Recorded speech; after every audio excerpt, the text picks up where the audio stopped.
Hello and welcome. I am here for a very special episode of the Think Like Game Designer podcast, where I get to talk about the Shards of Infinity Saga Collection.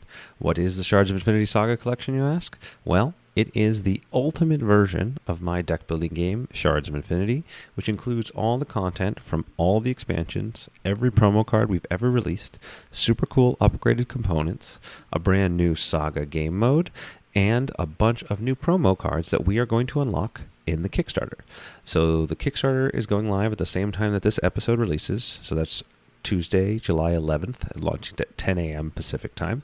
So if you're hearing this anytime in the month of July, please go to Kickstarter.com and search for Shards of Infinity, and you'll be able to find the app and go, or you can just go to stoneblade.com and we'll have a link for you there. So, of course, I very much appreciate everyone that supports my Kickstarters and projects. It's the thing that helps me keep my business going, keep doing cool things and making cool things for all of you. But even if you're not interested in it, I still want to be able to share the lessons. We're applying a lot of interesting lessons to this particular Kickstarter. One is we're listening to a lot of the fan feedback where some of the components were not as high quality as people were looking for from some of the earlier expansions of Shards, and it was very hard to put everything back into the box, especially once you started getting all the expansions. So we wanted to solve those problems with upgraded components, adding art to our Destiny cards, didn't have art before, and we wanted to face a really interesting and difficult challenge because we wanted to create the ultimate version of the game, which meant including all of the expansions.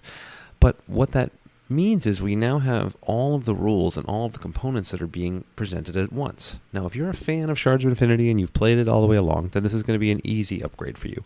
The components are better. We even have an all-foil edition if you're interested in that sort of thing.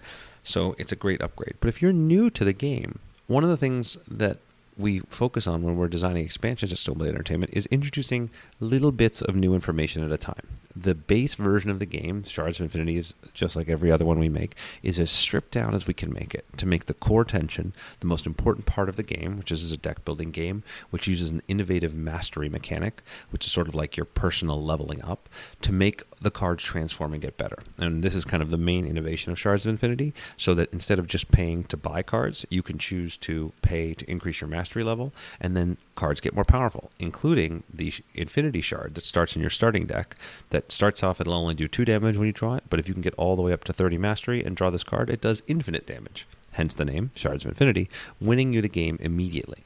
And this is something that we're really excited about teaching players about because it lets you take what are traditionally the most boring cards in a deck building game, right? Everybody starts with the same set of very basic cards and you acquire new exciting cards as you go. And in this case, we can make even the boring basic cards turn into game-winning, really cool, powerful cards. And so this balance of paying and increasing your mastery and playing for the long game versus trying to acquire more cards for your deck, or what we call fast playing cards from the center row and get power immediately, is really at the heart of the game. It's the core tension of the game. And if you just pick up Shards of Infinity, easy, you learn it, you learn this new mechanic, you can play it, incorporate it, and go. And then with the expansions, we add new cool things. So in the expansion for Relics of the Future, we added much more unique powers for each of the Shard Masters, the character that you play as in the game, including these relics that when you get to 10 Mastery, you get to pick one of these 2 relics to add to your deck. And then so on with further mechanics down the road. In Shadow of Salvation, we added a PvE, like cooperative or solo mode, where you can play against bosses in a choose-your-own-adventure book that we actually had voice acted, which you can get the voice acting walkthrough for free on our website. And we have a lot of really cool, innovative, different types of challenges and puzzles to play. And then finally, Into the Horizon as expansion, which introduces the Destiny mechanic, where you can pick new, custom, always available powers that turn on, and you're vying for different abilities there. Each one of these mechanics is very easy to learn on its own, but trying to teach you all of them at once can be a little bit overwhelming. And so this inspired us to create the Saga mode. And what the Saga mode is sort of a almost Legacy Light edition. If you want to learn more about legacy games, we talk about it plenty in other episodes of the podcast, but the idea is that you start with just the basic version of the game, and then as you achieve certain things, like for example, killing players with the Infinity Shard or creating victories, you mark with stickers on the progress chart, and then you slowly unlock new content. And you can actually tell the story of Shards of Infinity, which is a story we're really proud of and we've invested a lot of time and energy to, as you play through the game, unlocking the new expansions, unlocking the new content becomes part of the play. And so for new players, they can go through this experience and learn things bit by bit. And even for experienced players, this can be a really fun mode because it starts to introduce some different trade-offs and different play modes, and you can actually track which of your characters, which of the main shard masters that you're playing as is winning, which of the players are winning, and evolve the game as you go along. So we're really proud of this new game mode. And of course, you don't have to play that at all. You can play the traditional way. You can throw everything out together. You can play the cooperative mode.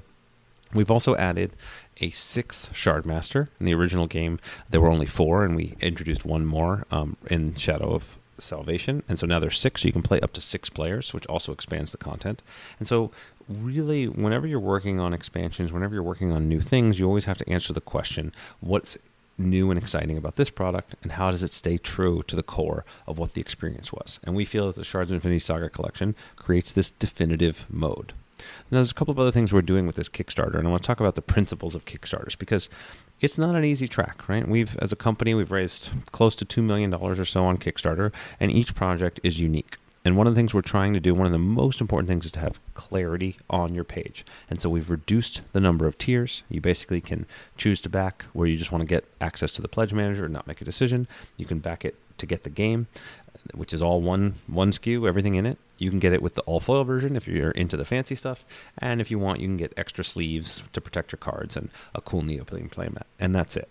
And we try to make it very clear that even though there's so many different game modes, even though there's so many different promo cards, that when you go to the page, you instantly know what's going on. So one of the tips for those of you out there that are thinking about doing your own Kickstarters, take the preview of the page as you built it and share it with people who don't necessarily know anything about your game, and get feedback from them. See what types of things they get hung up on. See what questions they have.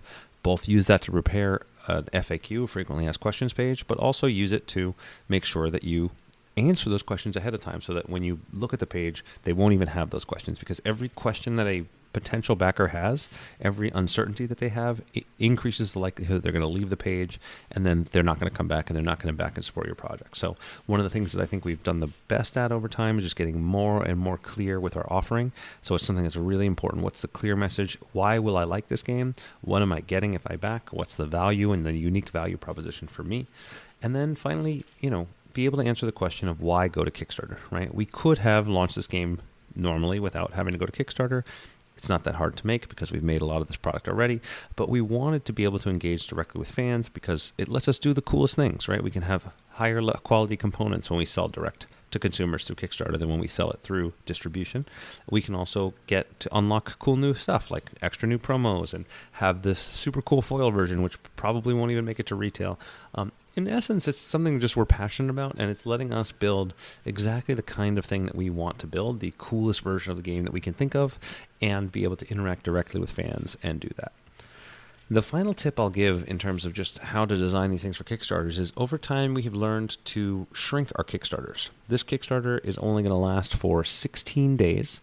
We used to run Kickstarters for a full 30 days, and what we found is that the extra time in the middle, not only do you as a creator that you tend to get the least amount of dollars in, but you also still have this high expectation of creating content. We have pre-planned cool, exciting behind-the-scenes content, contests, upgrades, stretch goals, all these things so that every single day of the campaign is a hit, right? In essence, you're designing the game of your Kickstarter, which means you need to have high energy, you need to have people have reasons to come back, reasons for people to care, reasons for them to feel engaged and feel participatory. And it's a very high burden. Like, I don't want people to take this lightly. I've often joked that Kickstarter should be called Kick Finisher because your project should be at least 90% done before you go to Kickstarter, and then you can use information from backers to get to that final 10%. And you also want to be spending a ton of effort, if not just in marketing ahead of the time for the game, but also for building the campaign itself, for pre-building the updates, for putting in that investment. So even if you're not interested in backing Shards of Infinity, you can go and take a look at the page and see the work we've put in, and let me know what you think. Ask questions, see which areas we've shined and which areas we can still improve. Because like with everything else in the game design process, running Kickstarters, launching your games, finding the way to reach your customers and best serve your customers is an ongoing learning and iterative process. We apply the same core design loop to these aspects of marketing and Kickstarters and launches as we do to each aspect of game design. And so you as a community have been a huge support for this. We continue to share those lessons. If you'd love to check out the Kickstarter, either for learning purposes or to back it, you can go to Kickstarter.com, search for Shards of Infinity. And of course, if you can't back it, but you want to share it on your favorite social media platform, that's also incredibly helpful. In any case, we will return next time with another exciting interview. I appreciate your time. I appreciate your support, and I appreciate you for being such a great part of this community. So until next time, happy gaming.